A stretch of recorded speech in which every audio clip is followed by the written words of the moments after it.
उद्धव ने समझाने की कोशिश में लगते हैं और समझाने के बाद ये चले गए भगवान कन्हैया के पास।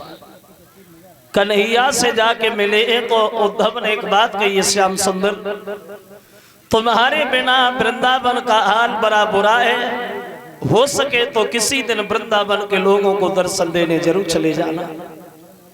बताया है सुखदेव ने, सुनो महाराज परीक्षित, 17 बार जब जरासंध मथुरा पे चढ़ाई करता है, लेकिन 17 बार भी भगवान ने उसे पराजित किया है। 18वीं बार जब इसने तैयारियां की हैं तो भगवान ने विश्वकर्मा से कह के द्वारिका का निर्माण कराया और मथुरा के सभी लोगों को वहां पहुंचाया। और भगवान कन्हैया भैया बलराम जरासंध से युद्ध न करके अंधेरी रात में मथुरा छोड़ करके द्वारिका में चले गए। जब ये द्वारिका में रहने लगे, फिर इनके बड़े भैया बलराम का विवाह हुआ। बताया अरुणत नगरी के रहने वाले आनर्त के पुत्र महाराज रेवतक की लड़की रेवती के साथ बलराम की शादी हुई। बताया तो ये जाता है कि महाराज रेवतक ने अपनी बेटी रेवती का स्वयंवर किया। उस स्वयंवर में बलराम भी गए, तो रेवती ने सबको छोड़ करके बलराम के गर्दन में जयमाला डाली और बलराम से रेवती का विवाह हुआ।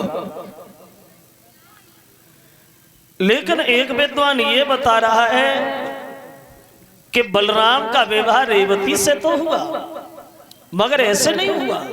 फिर कैसे हुआ? तो उसने एक बड़ा शंका वाली बात कही। उसने ये बताया कि शादी बलराम की रेवती से भई, मगर ऐसे नहीं भई। ये रेवतक जो थे ये भगवान ब्रह्मा जी के पास ज्यादा रहते थे, और ये रेवती का जन्म जो हुआ था, ये रेवती का जन्म सतयुग में हुआ था। रेवती सतयुग में पैदा हुई थी।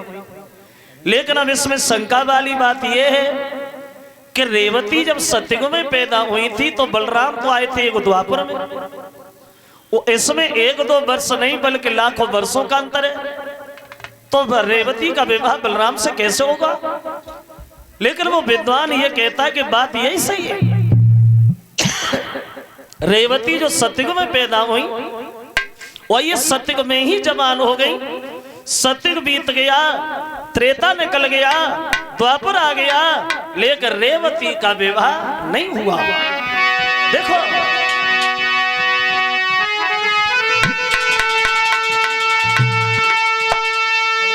तो बीती गए युग तीनी अपूप मलिन भयति भाई,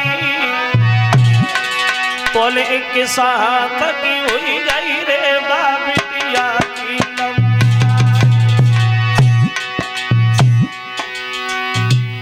देखो रेवती जो सतयुग में पैदा हुई थी, सतयुग में ही जवान हो गई, लेकिन द्वापर आ गया मगर रेवती का विवाह नहीं हुआ।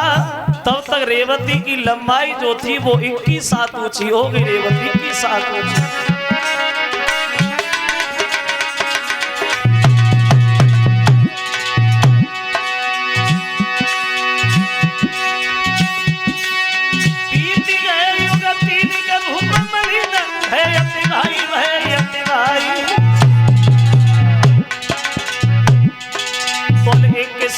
की हुई गई रे बाबिया की लंबाई, लेकिन पर हुई नहीं पाई शादी है भाई, जीवन की रे बर्बादी है।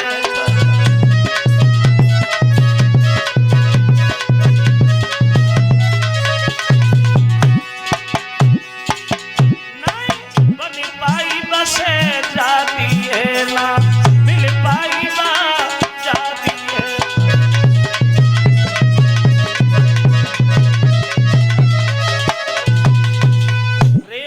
सतयुग में पैदा हुई थी, द्वापर आ गया लेकिन विवाह नहीं हुआ। तब तक रेवती की लंबाई जो थी वो 21 हाथ ऊंची हो गई, लंबी 21 हाथ। तो एक दिन रेवत को ध्यान आया, ब्रह्मा जी से बोले महाराज हमसे तो बड़ा लंबी भूल बनी गई। कैसी? जवाब दिया हम तो तुम्हारे पास बने रहे, लेकिन हमारे घर में एक सतयुग में बेटी ने जन्म लिया, द्वापर आ गया, विवाह नहीं कर पाए। अब कोई ऐसा लड़का बता जो अपनी बेटी की शादी करे। तो ब्रह्मा जी हंसने लगे, पागल हो रेवतक, अरे लड़का पूछ रहे हो, और इतनी उम्र का तो कोई बूढ़ा भी नहीं मिलेगा। बोले सोचो। तो बोले काम करो, कन्हैया का अवतार हो गया और उनके बड़े भैया बलराम शादी के योग्य हैं, तो उनसे शादी करो। तो नाई और ब्राह्मण को द्वारिका में भिजवा करके और रेवती का जो टीका जो है वो बलराम के लिए चढ़वा दिया गया। बलराम से रेवती की शादी पक्की हो गई। अब द्वारिका वालों को ये तो नहीं पता है कि रेवती की साथ लंबी है, देखी तो थी नहीं किसी ने। अब द्वारिका से बारात बलराम की सज धज के और जब अरुणत नगरी में पहुंची है तो अब रेवती जयमाला लेकर के दरबार में आई। वहां देखो, ले जयमाला संग सहेली लली सभा में आई।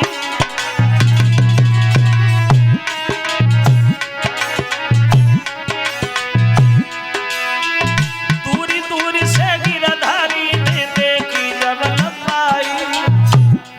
जो रेवती 21 सात ऊंची थी और जो कन्हैया ने रेवती की तरफ देखा, बलराम की तरफ देखा, तो भगवान सोचने लगे जे भाभी है भाभी है।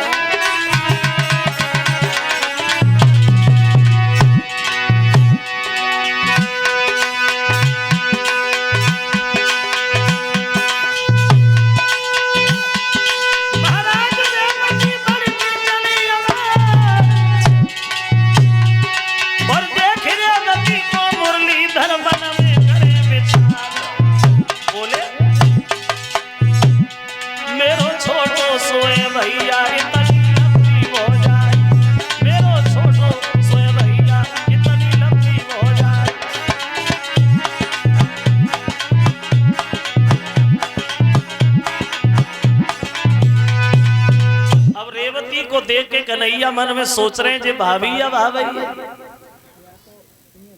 अब रेवती को देख के मन में विचार किया, अब आए हो शादी करने तो शादी तो होगी, लेकिन एक मुसीबत ये है शादी होने के बाद हम इन्हें लेके काय में जाएंगे जे तो कौरत हमें ना बने। फिर कन्हैया ने मन में सोचा इनसे कहेंगे भैया मजबूरी है, पैदल ही पैदल चलो। अब कन्हैया ने ये भी सोचा चलो ये भी हो जाएगा, लेकिन दूसरी बात ये है जब जे घर पे जाएंगी तो काऊ दरवाजे में ना घुसेंगी, सब मकान दोबारा खसवाए के बनाने पड़ेंगे। कन्हैया सोचने लगे वो भी हो जाएगा, लेकिन सबसे बड़ी भाभी एक बात की है, काहे की अब बैठे बैठे सोच रहे श्याम कैसे गुजर होई भैया की तनी लंबी घरवारी से, जा प्यारी भवजा हमारी से।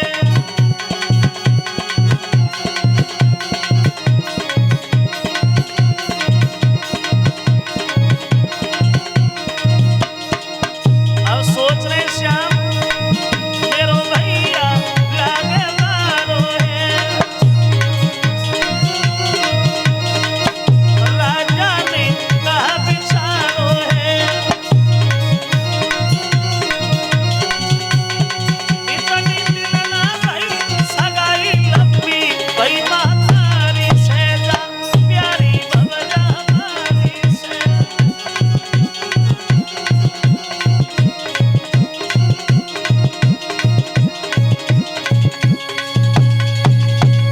कन्हैया बैठे बैठे विचार कर रहे। रेवती जब बलराम के जयमाला डालवे को आगे बढ़ी, लेकिन बलराम के जब पास खड़ी वही तो बलराम तो उनके घुटनों तक भी नहीं बने। तो रेवती ने बैठ कर के बलराम के जयमाला डाली, और जैसे ही बैठ के जयमाला डाली तो कन्हैया खूब ताली मार के हंसे, और जो कन्हैया से तो पूरी बारात हंसना शुरू हो गई।